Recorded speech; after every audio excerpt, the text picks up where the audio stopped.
In this video, we'll be showing you how to install PVC panels on your own. Welcome to How To's with AllHome. If you're installing PVC panels, you're gonna need the following: a PVC panel, an edge profile.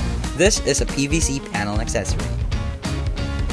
Tape measure, portable drill, hammer, non-corrosive nails or screw, L-square ruler, sharp blade or fine-tooth saw, and panel adhesive.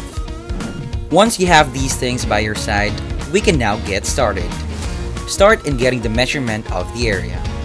Make sure to measure the PVC panel before cutting so the length will be consistent. The second step is to use a sharp blade or fine-tooth saw to cut panels to the correct length. Our panels are quickly and easily cut to length. After that, once the edge profile has been placed in position, prepare your nails and start drilling the edge profile so that the edge profile will be attached to the wall. Apply a good amount of adhesive on the back of each panel before mounting. Slowly slide the first panel and screw the groove, and then repeat the process.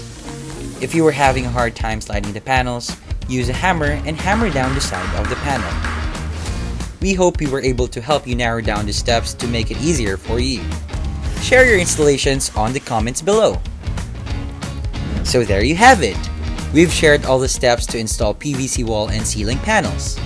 We hope we were able to help you narrow down the steps to make it easier for you. We'll see you again on another episode of AllHome Inspirations. Don't forget to like, share, and subscribe to AllHome's channel. We have prepared a lot of home tips for you and we can't wait to share them with you. Visit us at www.allhome.com.ph for more home items. So what are you waiting for? Shop now! See you again soon and stay safe.